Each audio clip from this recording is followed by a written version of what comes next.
Bienvenidos nuevamente a lo que es nuestro evento Gela Talks. En esta ocasión, para hacer la introducción de la incursión de Gela en las energías renovables no convencionales, vamos a ver un poco sobre el análisis regional de la legislación para el incentivo de energías renovables y el impulso que está teniendo la región en lo que es la generación distribuida. Como presentador vamos a tener al señor Álvaro Ríos, a quien voy a dar la palabra en este momento. Señor Álvaro, si puede prender su micrófono y su cámara, por favor.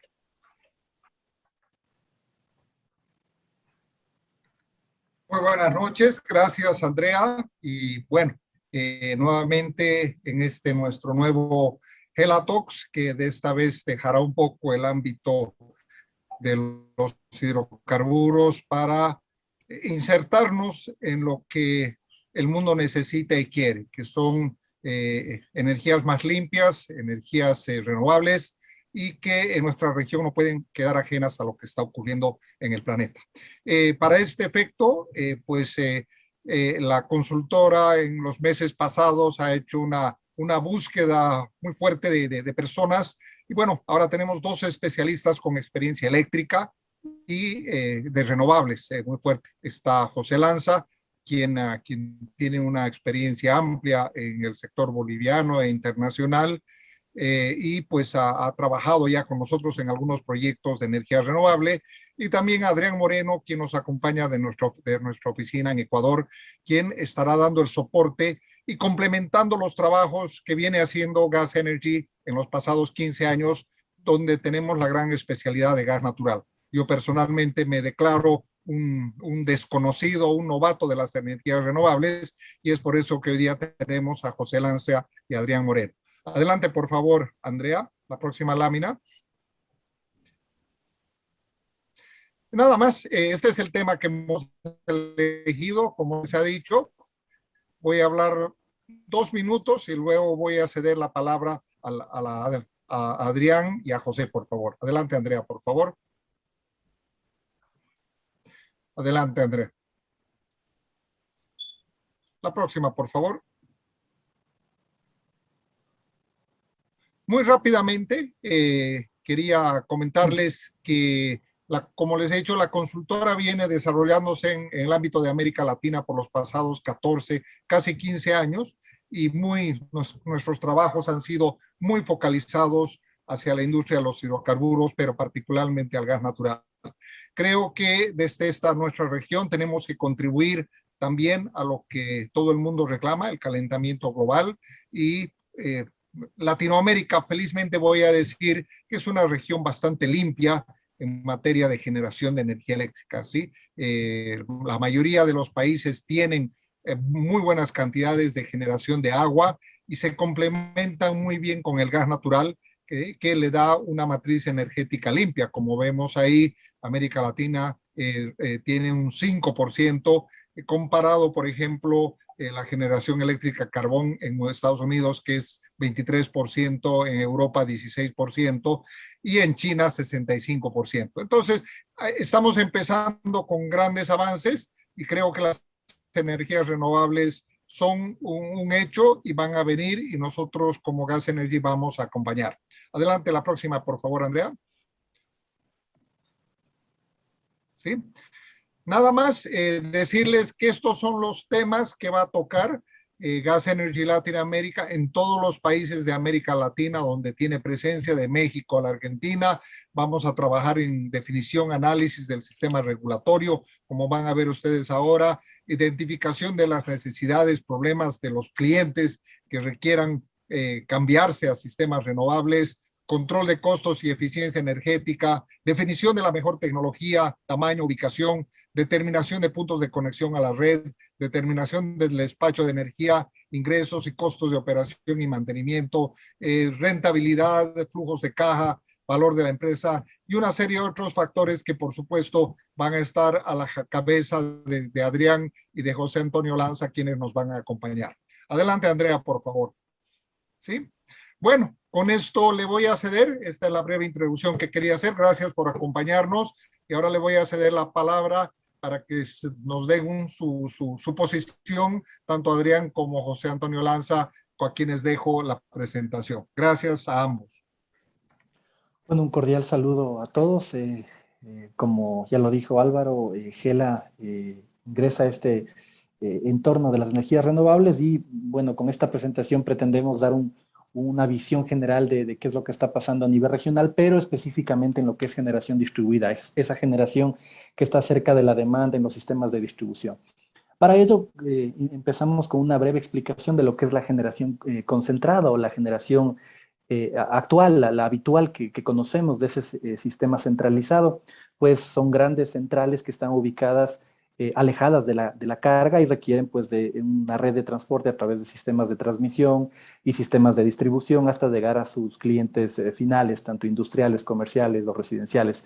Características principales es un sistema interconectado, unidireccional, como lo repetía, centros de generación alejados de la carga del lado del consumo y requiere altas inversiones en plantas de generación, así como en líneas de transmisión y sistemas de transmisión básicamente.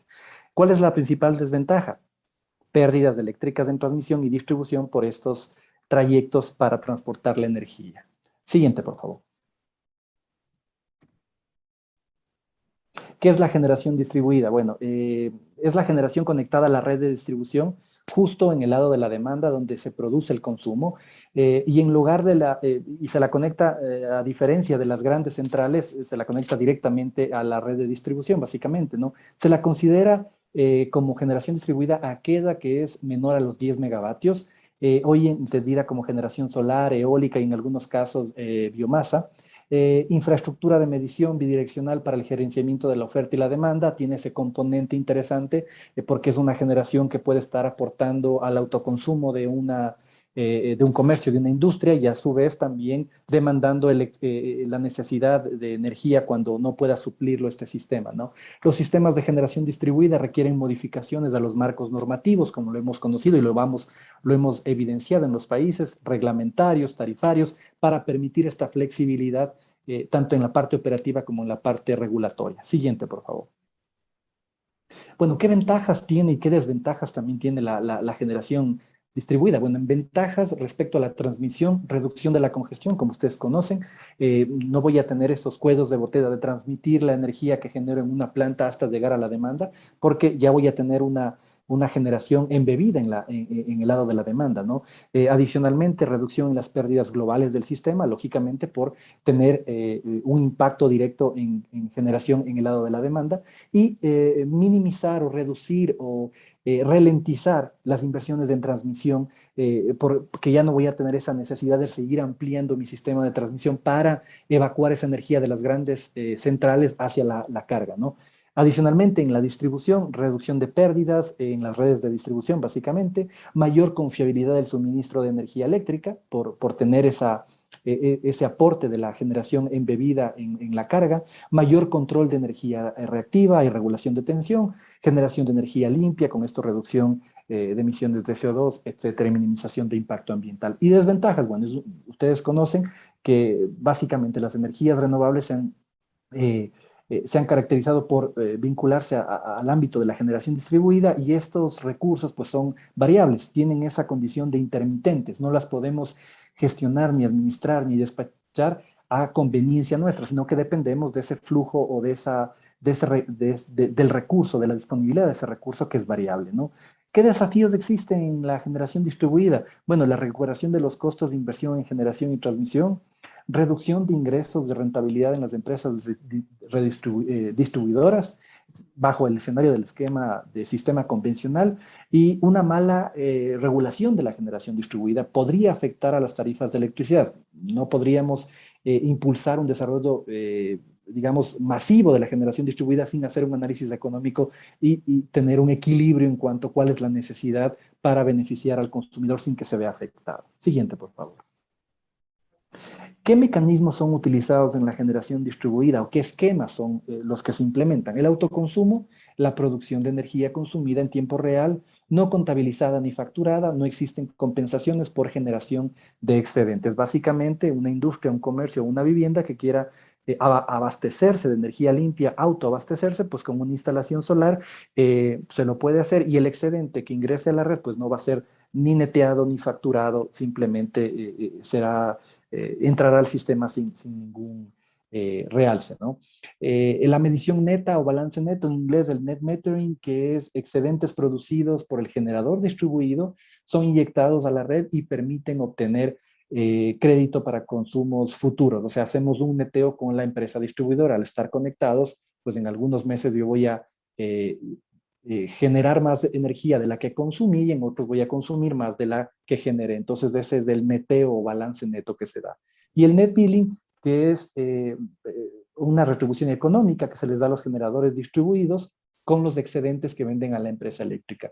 Esos excedentes que son inyectados a la red y se obtiene la liquidación económica de los excedentes. Sobre esto hay que ser claro. La generación distribuida en cuanto a la inyección de estos excedentes no necesita de algún despacho o de algún requerimiento para controlar ese ingreso o esa salida en cuanto a generación o demanda interactuando con la empresa eléctrica, a diferencia de otros esquemas que fomentan generación renovable ya a mayor escala, dependiendo del marco regulatorio y las necesidades de los países. Siguiente, por favor. Tendencias energéticas mundiales, gas natural, desarrollo tecnológico y carbono neutral. Bueno, hitos relevantes en el 2020, a más de la pandemia, transición energética acelerada China, carbono neutral lo declara al 2060, tener una responsabilidad limitada para reducir las emisiones globales como país en desarrollo. La Comisión Europea del Parlamento Europeo, una estrategia para el hidrógeno para una Europa climáticamente neutral, apuesta al corto plazo con el hidrógeno azul a partir del gas natural y con captura de CO2. La victoria de los demócratas en Estados Unidos, acelerar esta transición energética mundial hacia combustibles menos contaminantes. El Green New Deal se sumará al esfuerzo que tiene ya la Unión Europea y a la que se suma China desde septiembre.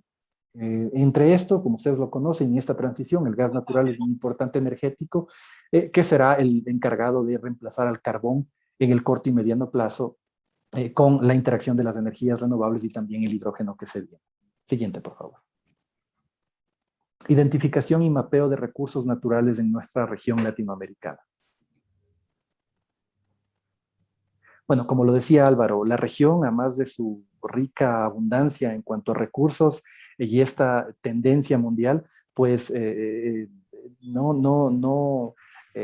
su recurso es bastante amplio, ¿no? En distintas áreas, en distintos ámbitos. Por ejemplo, tenemos la solar fotovoltaica, la eólica, tanto terrestre como marina,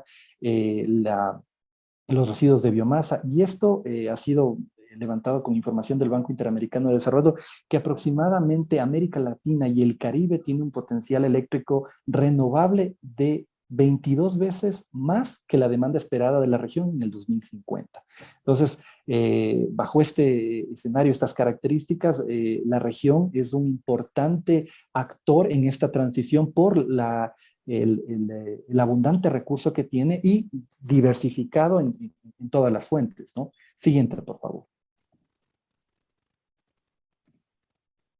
Ahora voy a hablar de la energía eólica.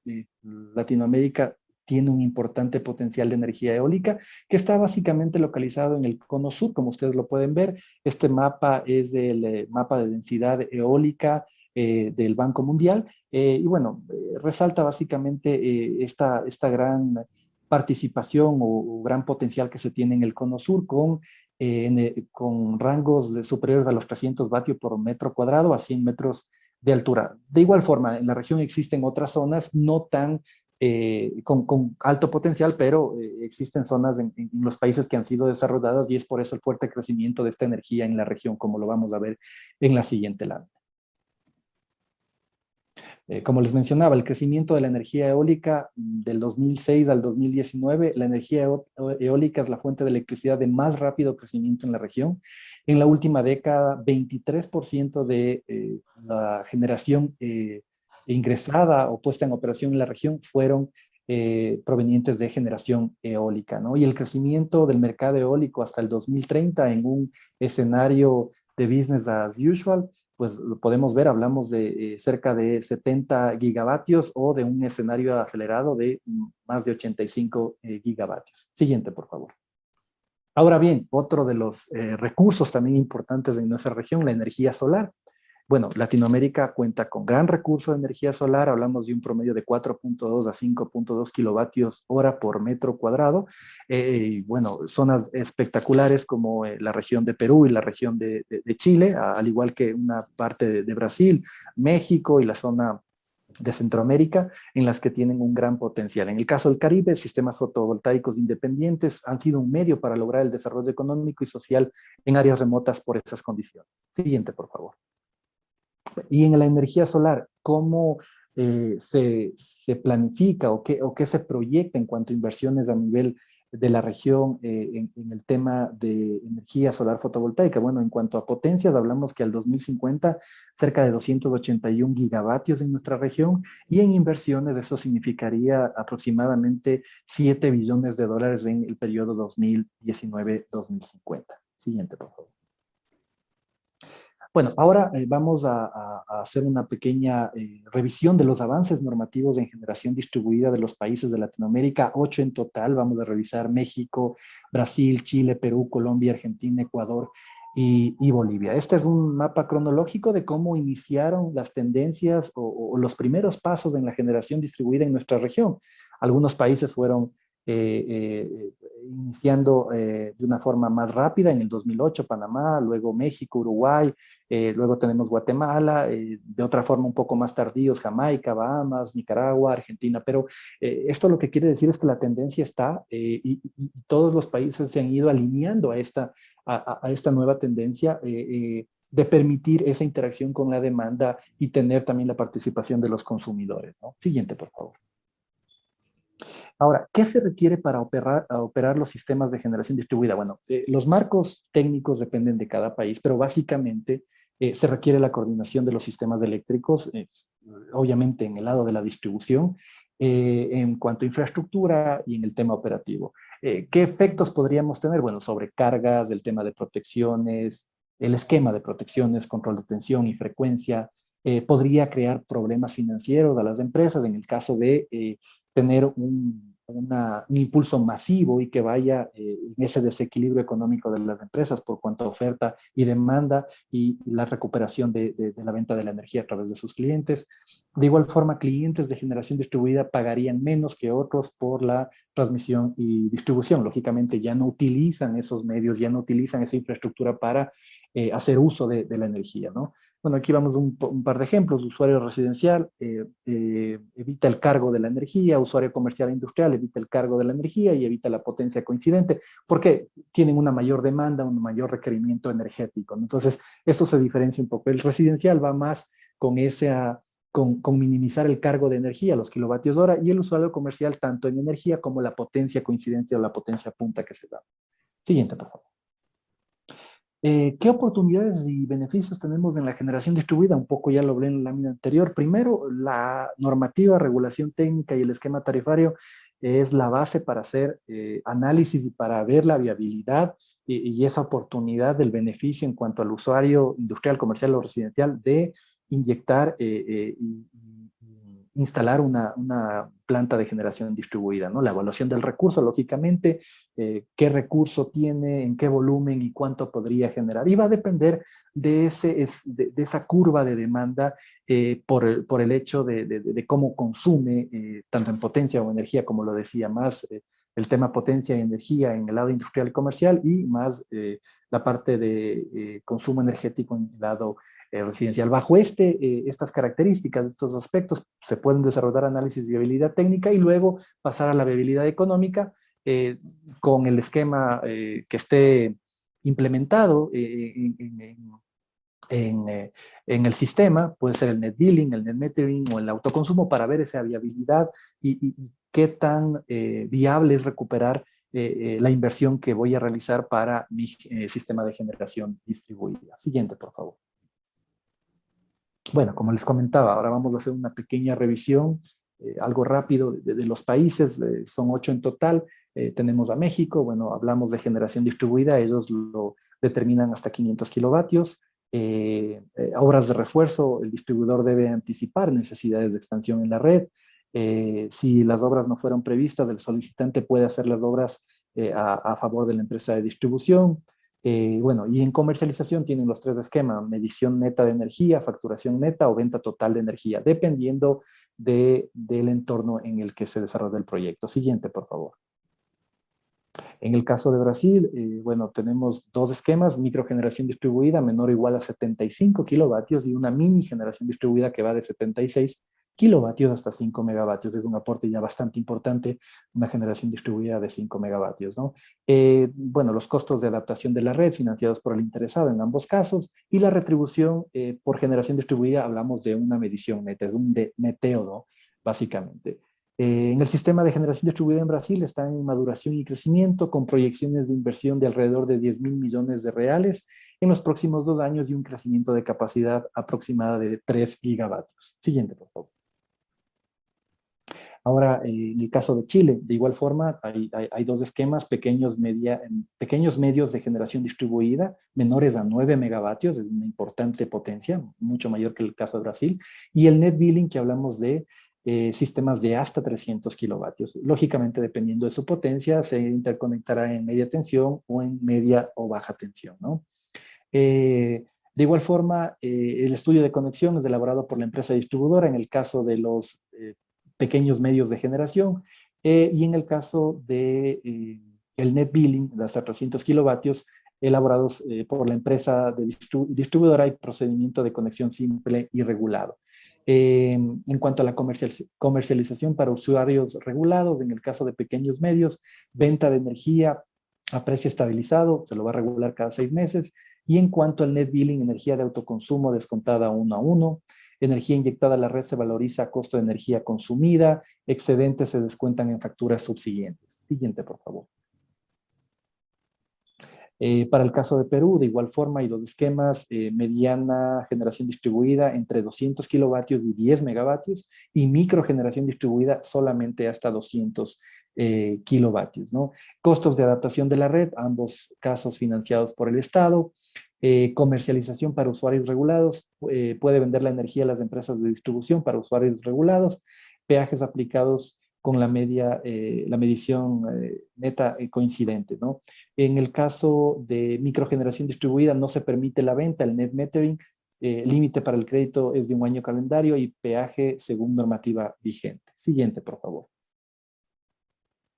Bueno, es el caso de Colombia. Aquí tenemos, en cambio, 3 esquemas: autogeneración a pequeña escala hasta 1 megavatio, autogeneración a gran escala de 1 hasta 5 megavatios, y la generación distribuida, que lo han definido hasta 100 kilovatios como máximo, ¿no? Dependiendo de la potencia, una instalación en media o baja tensión. Investigación y sanción entre dificultades u obstrucciones a la conexión, esto está a cargo de la Superintendencia de Industria y Comercio, y comunicado a la Superintendencia de Servicios Públicos Domiciliarios. Comercialización a un comercializador que atiende al mercado regulado, o generadores y comercializadores que brindan servicio a usuarios no regulados. Esto para el caso de autogeneración a pequeña escala y para autogeneración a gran escala. Y en el caso de generación distribuida, el comercializador obligado a comprar la energía a precio de bolsa, más un factor que reconoce los beneficios a los que contribuye la generación distribuida en la red de distribución. Siguiente, por favor. Ahora con Argentina, generación distribuida, fuentes, ellos hablan de eólica, solar y biomasa, lo definen. Capacidad de acuerdo a la potencia contratada, pero con un máximo de 2 megavatios. Viabilidad técnica está supeditada a una aprobación. El desarrollo de los estudios, tanto la adaptación y los costos financiados por el interesado. Siguiente, por favor. En el caso de Ecuador, capacidad menor a 1 megavatio, y hay otro esquema para máximo de 300 kilovatios. En ambos casos se requiere un estudio de conexión, y los costos están alineados al interesado y también a la empresa de distribución en cuanto a la coordinación y a la parte operativa, ¿no? En la comercialización, la venta de excedentes, en el caso ecuatoriano no hay normativa aprobada, para los dos esquemas, menor a 1 mega y hasta 300 kilovatios. En el caso de Ecuador se establece el tope máximo anual de contratación de generación distribuida de una distribuidora de hasta el 3% de su capacidad, ¿no? Siguiente. Bueno, y cerrando con estos 8 países de esta revisión, tenemos a Bolivia, que ha iniciado también su paso por por la generación distribuida, con dos esquemas, microgeneración distribuida entre 10 kilovatios y 50, y la mini generación distribuida entre 51 hasta 350 kilovatios, ¿no? La conexión a la red, autorización por parte de la distribuidora, costos de adaptación a la red financiados en ambos casos por el interesado, y la retribución por generación distribuida, bueno, mediante análisis, desarrollo del mercado eléctrico, categorías de consumo, energía consumida por el generador distribuido, energía inyectada a la red, un esquema un poco más complejo, ¿no? La norma general queda pendiente la reglamentación, 6 meses, y el establecimiento de la forma de remuneración. Siguiente, por favor. Bueno, de aquí en adelante, mi compañero, mi colega José Lanza será el encargado de presentarles. Quedo pendiente para las preguntas al cierre de la presentación. Gracias. Entonces, muy buenas tardes. Es un honor dirigirme a ustedes y comentarles un poco los resultados de la normativa, en las cuales vamos a mostrar los avances en la generación distribuida en los países que hemos mencionado. La siguiente, por favor.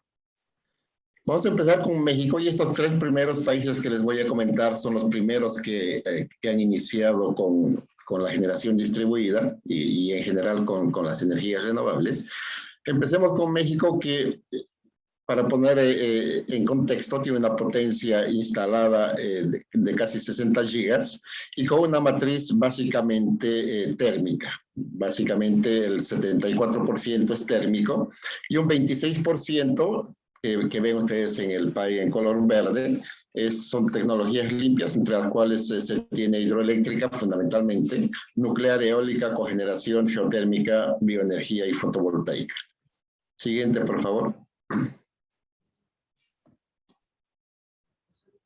Los resultados de la generación distribuida en México han sido bastante interesantes a partir del año 2015, como ustedes ven en la gráfica superior, donde han tenido un crecimiento muy interesante, que llega a 1.5 gigas de generación distribuida, con 211.000 contratos. Entre estos contratos, como vemos en la gráfica inferior, casi 1.2 gigas son con medición neta, la que comentaba Adrián, que no es pagada, sino que se va a netear en algún momento. Factorización neta tiene solamente 20 megas y la venta total, que es el net billing, 2.45 megavatios. Fundamentalmente, el 99% de esta generación distribuida en México es solar fotovoltaica, y el resto, el menos del 1%, están combinadas con biogás, eólica, biomasa, etc. En la gráfica de la derecha veamos las proyecciones de la generación distribuida hasta el año 2023, donde en el mejor de los casos se estima que se va a tener una generación distribuida de alrededor de los 6 gigavatios. Y en el escenario más pesimista, alrededor de 3 gigavatios, lo cual es resultados muy interesantes de la generación distribuida en México. Siguiente, por favor. En Brasil también, que inició temprano, tenemos resultados interesantes. Si vemos el contexto del país, el gigante brasilero tiene una potencia instalada de 172 gigavatios, que es inmensa, y actualmente tiene una generación solar de solamente 1.6% y una eólica que ha crecido bastante, que alcanza casi el 9%.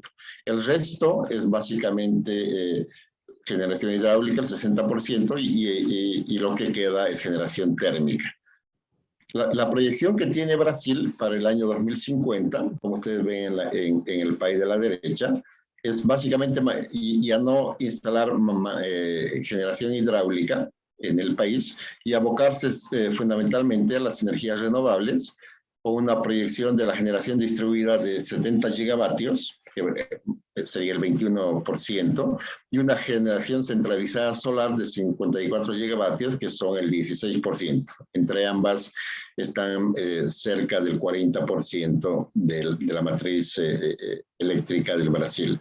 Y la eólica, con 42 gigas, que alcanza el 13%, y entre las tres básicamente hacen el 50% de la matriz energética del Brasil para el año 2050, y un almacenamiento distribuido de 22 gigavatios, que hacen el 7%. Y el resto, biomasa. Y básicamente la parte térmica reducida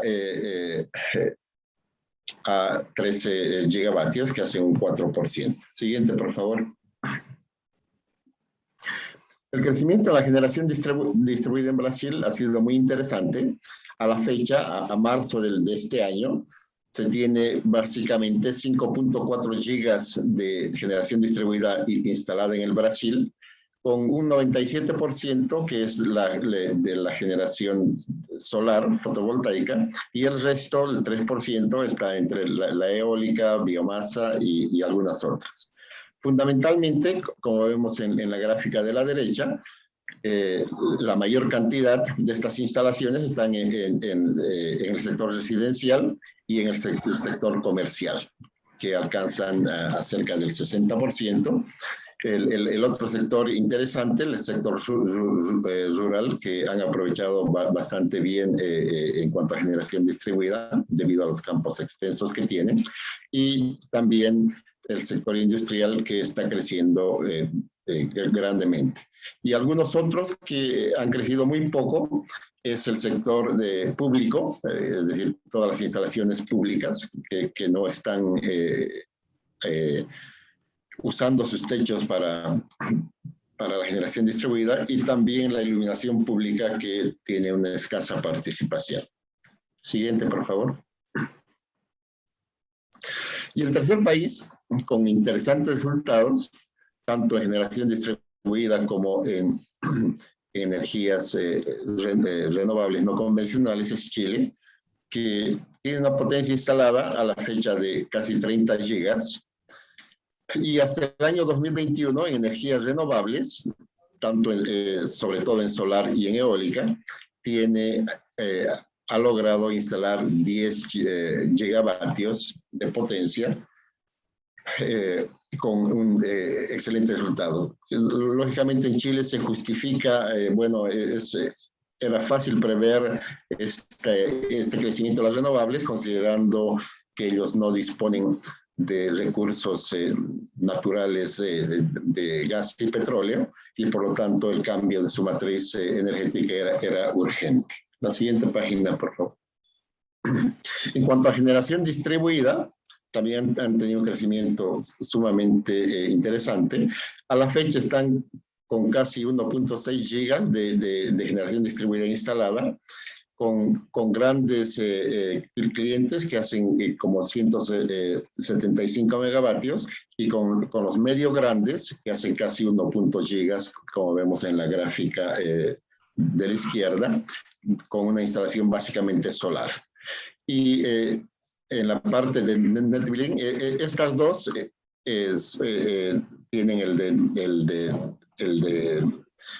el pago que es compensado, es decir, los excedentes les compensarán en algún momento después, no es facturado. Y en cuanto a la facturación en net billing, han alcanzado 90 megavatios, con 8.284 instalaciones, y básicamente la mayoría de todas ellas son instalaciones solares, sobre todo en el área metropolitana de Santiago.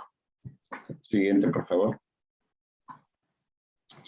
Las estimaciones de Chile es que alcanzar el año 2050 con una potencia instalada de casi 3.5 gigas de generación distribuida en net billing. La siguiente, por favor.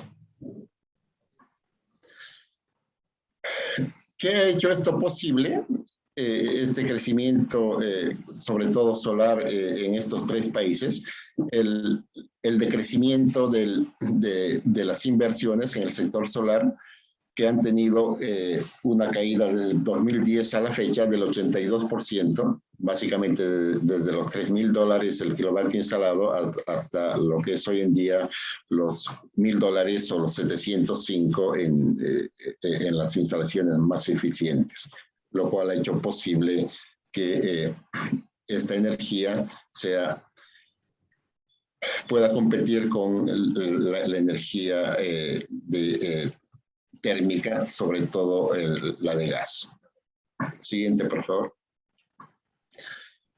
Este otro grupo de países que han empezado bastante tarde, a partir del 2015, vemos que sus resultados en cuanto a generación de fuentes no convencionales son bastante bajos. Perú, que tiene una potencia instalada de casi 13 gigavatios, hoy en día su matriz, tanto en solar y eólica, alcanza el 5%, con un parque básicamente del 55% térmico. La siguiente, por favor. En base a las subastas que han hecho para incentivar la red, entonces vemos que hoy en día tiene una instalación solar de 285 megas, biomasa 34, hidroeléctricas, mini hidroeléctricas de 377 megavatios e instalaciones eólicas de 412 megavatios. Siguiente, por favor. Generación distribuida no existe aún porque la normativa no está lista en el Perú.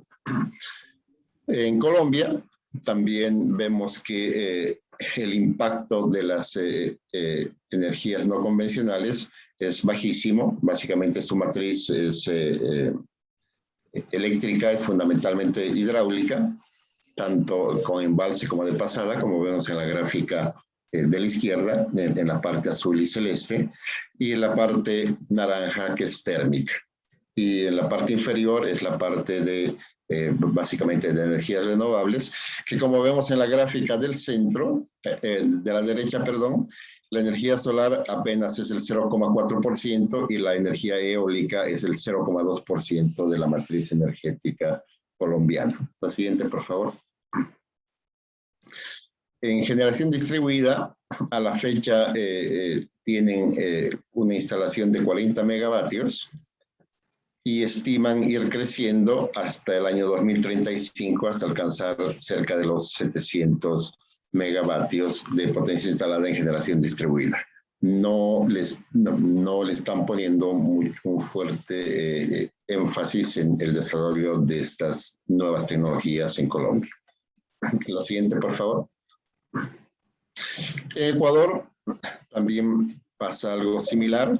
Vemos que Ecuador tiene una potencia instalada de casi 9 gigavatios, con una matriz básicamente hidráulica y térmica, con fundamentalmente la hidráulica cerca del 60% y la térmica cerca del 39%, con una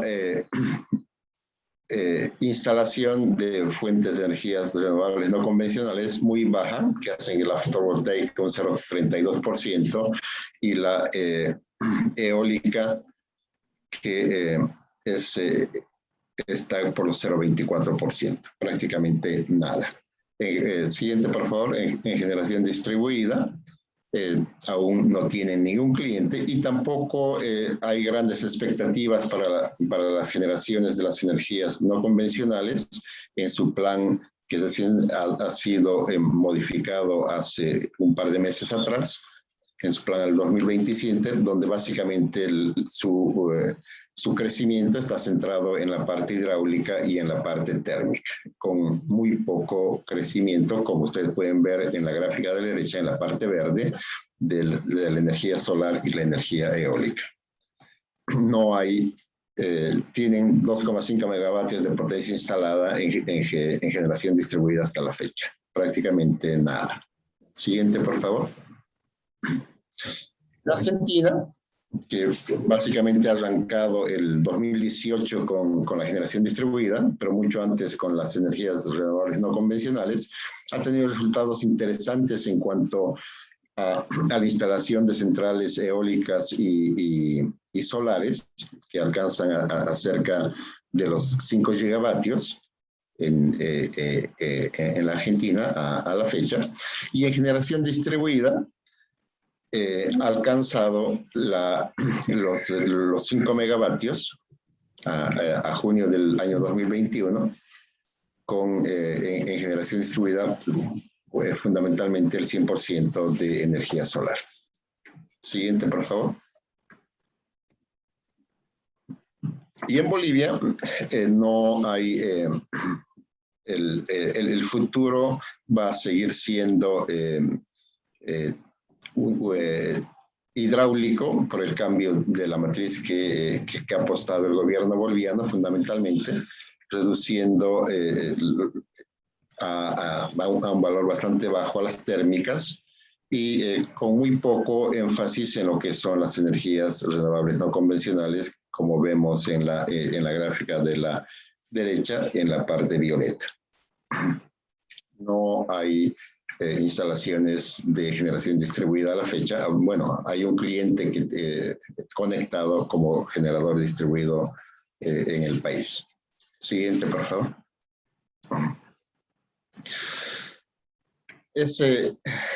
Luego de haberles comentado lo que está sucediendo en nuestra región, es importante concluir, siguiente por favor, Anita, con decirles fundamentalmente de que el común denominador en todos los países es que hay serias restricciones impuestas sobre todo por las empresas distribuidoras en cuanto a realizar los estudios y dar las licencias, porque obviamente se sienten afectados por el ingreso de la generación distribuida, ya que si vemos como la generación distribuida en realidad es una disminución a la demanda.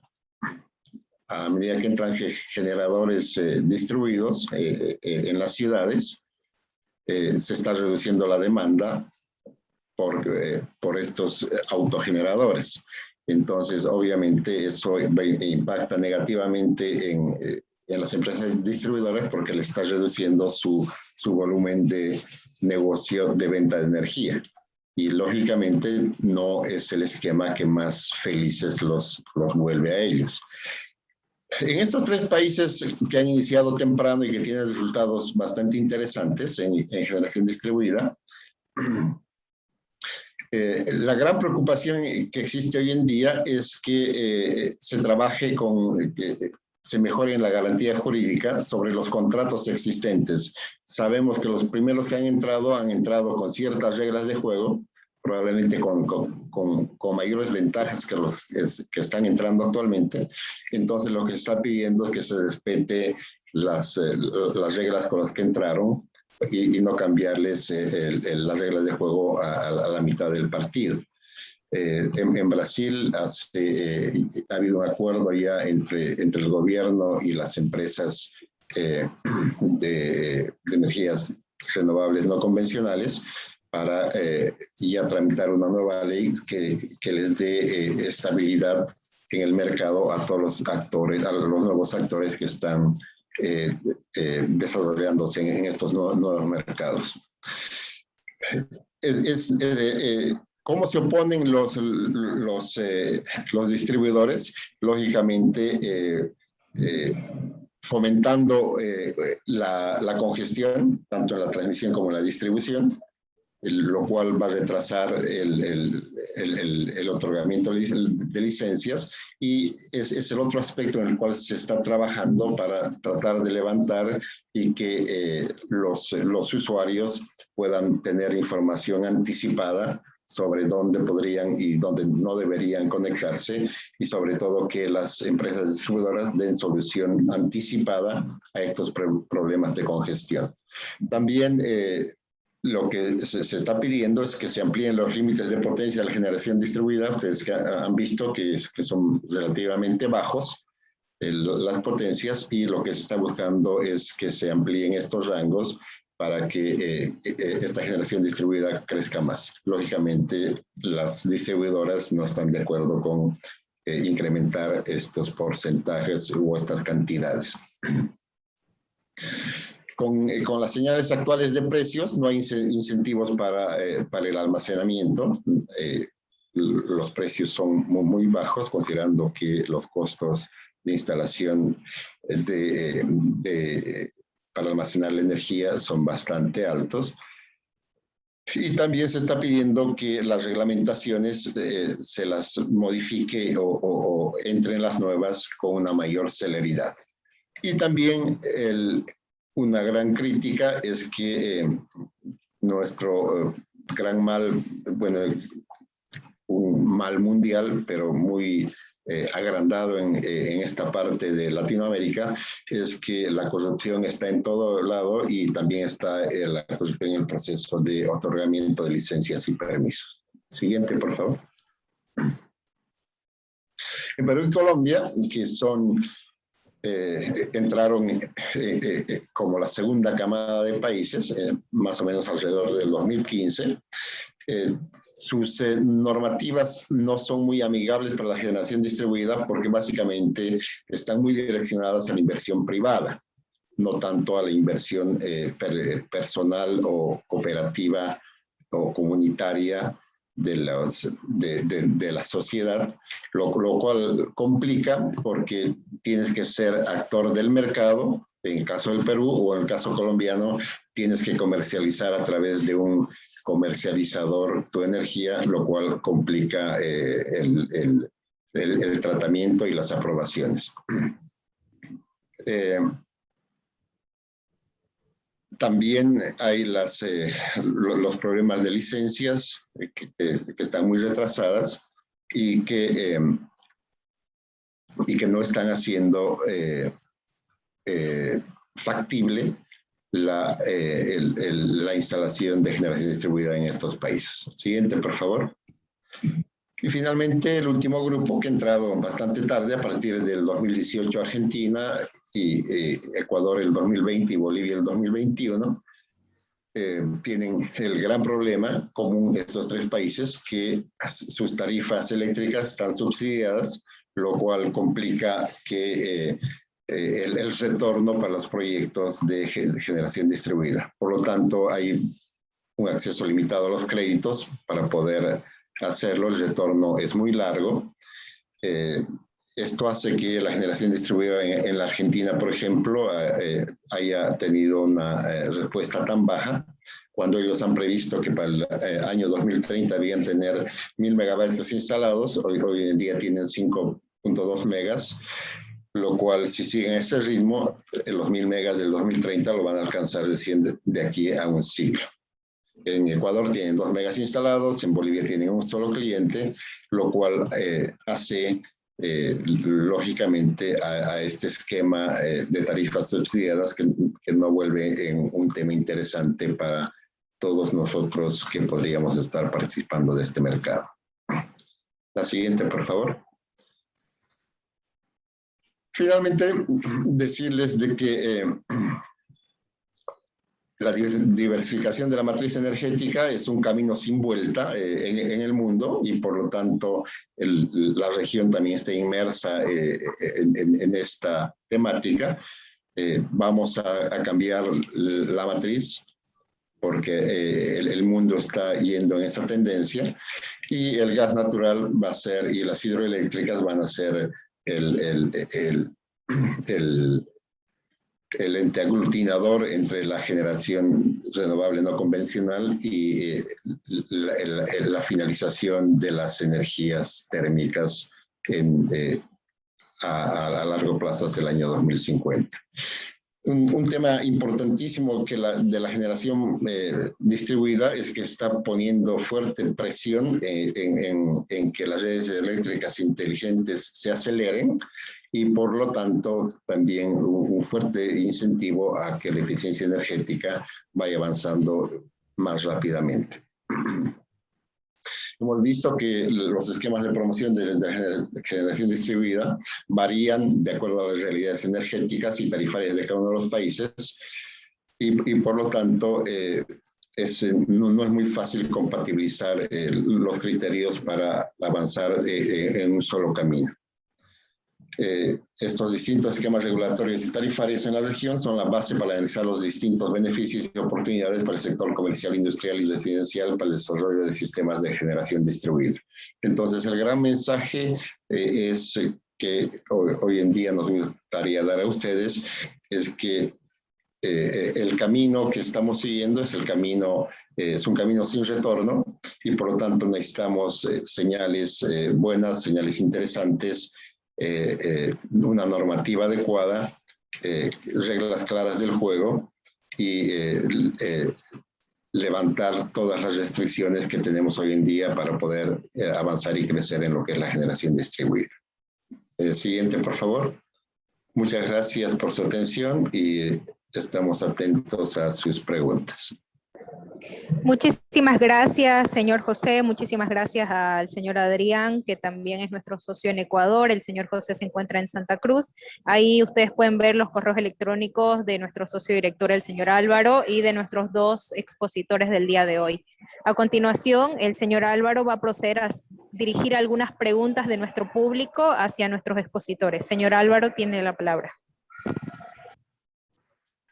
Sí, hay una infinidad de preguntas, la mayoría vienen de Perú, de Ecuador y de Bolivia, algunas de Colombia, alguna que otra de Argentina, y creo que viene de México, pero en realidad quiero resumir alguna de estas preguntas en función, José, especialmente tú que eres un hombre también del gas natural para la generación eléctrica, ¿cuál es entendemos que en Chile, en Perú y en Brasil, el tema del gas flexible e inflexible, ese gas que pueden declarar costo variable cero, está impidiendo la entrada de las renovables. No sé si nos puedes dar en 1 minuto o 2 minutos máximo un pantallazo, qué es lo que pasa en cada uno de estos países y cómo esta inflexibilidad o flexibilidad del gas natural frena la entrada de las renovables y qué derecho tienen, diremos, a hacer este tipo de declaraciones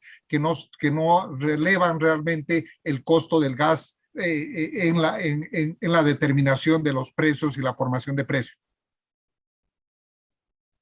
Bien, indudablemente, sobre todo en Chile y en Perú, el ingreso de la generación de energías renovables no convencionales ha generado una revolución en cuanto, y sobre todo las empresas tradicionales se han visto atacadas en su negocio principal y han visto diferentes alternativas para poder subsistir. Una de ellas ha sido que se ha usado en Chile, ha sido la declaración de precio cero de gas, luego ha pasado a Bolivia, que permitía también la declaración cero de gas. En Perú también se permitió la declaración de precio cero de gas.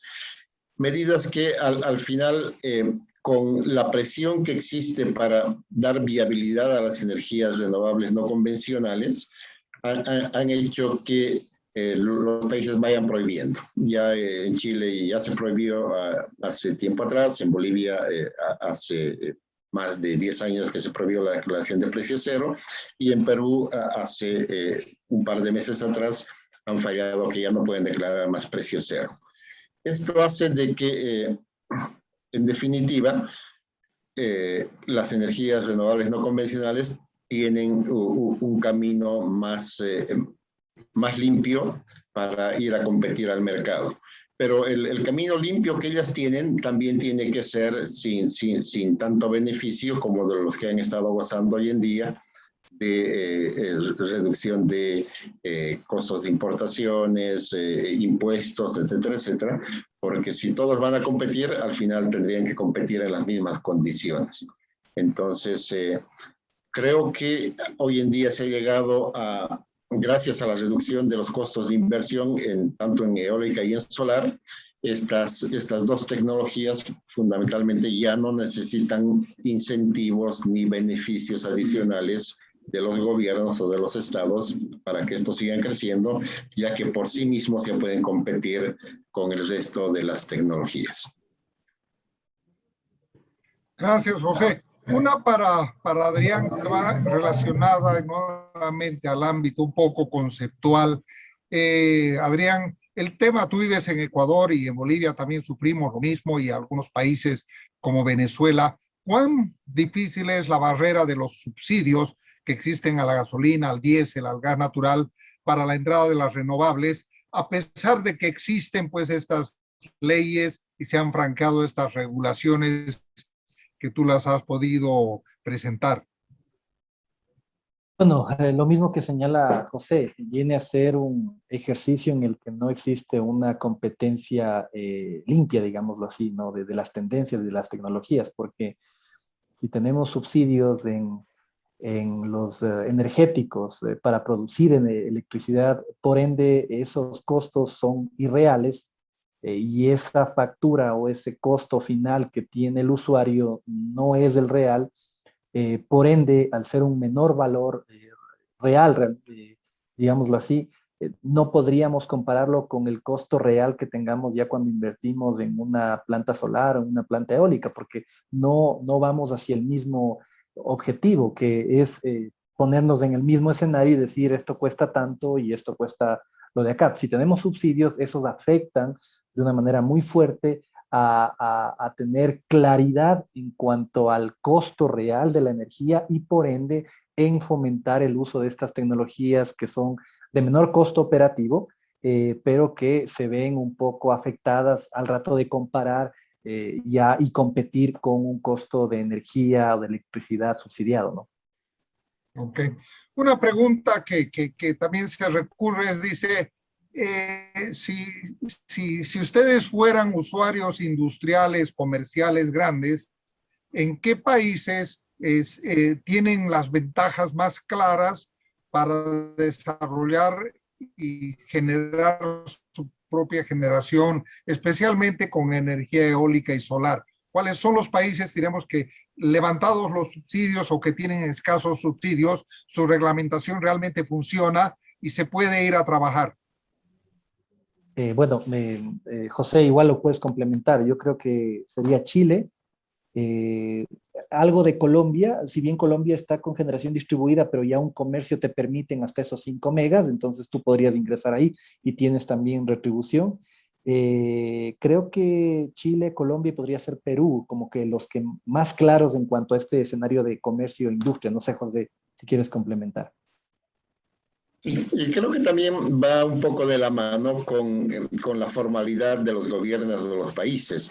Es decir, Chile mantiene un esquema de una legislación desde hace una cantidad de tiempo atrás y no cambió las reglas del juego pese a todos los problemas que ha tenido. Entonces eso da seriedad al inversionista y por supuesto es lo que está pasando en ese país donde han tenido un montón de inversiones tanto en la eólica y en la solar. Entonces las señales que dan los gobiernos son fundamentales. El resto de los países, Brasil tiene una respuesta interesante en ese campo, pero el resto de los países que están deambulando un poco entre cambiar las reglas constantemente, entre los cuales estamos los bolivianos, están los argentinos, están los ecuatorianos, y en cierta parte y en cierto sentido los peruanos también, entonces hacen que las inversiones en estos países sean más difíciles de conseguirse, aunque se tengan todas las ventajas de tener buenos vientos y buena radiación solar.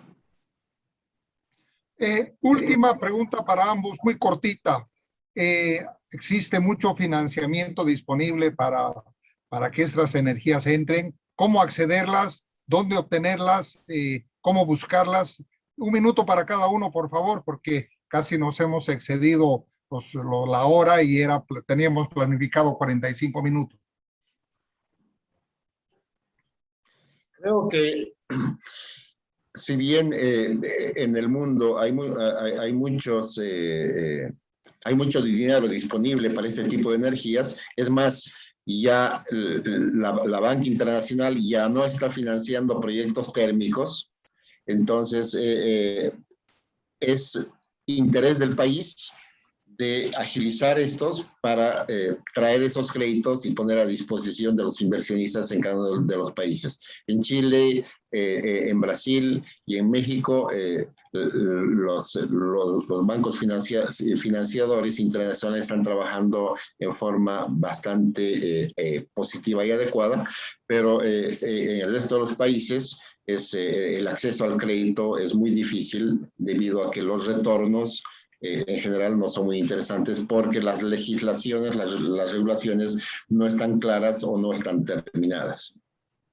Sí, concuerdo con José, ese tema del retorno, pues un proyecto de generación distribuida que hablemos de un retorno de más de 7 años ya se lo ve bastante difícil para arriesgarse, ¿no? De igual forma, los multilaterales en la región creo que han hecho un buen trabajo, se ha visto su injerencia en apoyar estos cambios en esa transición energética y creo que son una muy buena fuente para acceder a créditos más blandos y sobre todo que conocen el entorno energético, porque regularmente hay otros bancos que también por ese riesgo, al desconocer el área energética, el tema de las renovables, pues siempre incrementan un poco más de esos intereses y hacen o afectan a ese entorno financiero para poder sacar un proyecto adelante. Muy bien, bueno, yo en primer lugar quiero agradecer a José y a Adrián. Lo vamos a comprometer a Adrián para un próximo Gela Talks para que nos hable de la apertura en el Ecuador, que con el gas natural que está comenzando a llegar y también pues a, ¿qué se llama? A hablar un poco de las energías renovables, que también hay legislación con complicación y subsidios. Entonces ya tendremos un pantallazo del Ecuador en unas 2, 3, 4 semanas más, lo vamos a ir armando. Yo le agradezco a todos los que nos han acompañado el día de hoy. Vamos a estar, Gas Energy va a seguir en el mercado, no solamente ahora de la mano del gas natural, sino también acompañando con las energías renovables, que ya son una realidad en nuestra región, se requiere más esfuerzo y pues la consultora con su tradición y su seriedad va a seguir acompañando esta nueva etapa hacia adelante de la consultora con todos ustedes. Agradecemos a Andrea, a Manita que nos han apoyado y a todo el equipo de Gas Energy. Gracias por acompañarnos y a nuestros clientes y amigos. Un saludo para todos ellos y un fuerte saludo desde Brasil. Buenas noches. Muchas Buenas gracias, noches. señor Álvaro. Gracias, buenas Muchas noches a todos. gracias, José. Muchas gracias, Adrián. Buenas noches. No se olviden de que el video y la presentación va a estar disponible para que puedan descargarla desde nuestra página web y el día de mañana tendrán esta grabación en YouTube. Ya pueden encontrarla en la página de Facebook de la consultora. Muchísimas gracias a todos por su participación y los esperamos en un próximo Gela Talks. Gracias.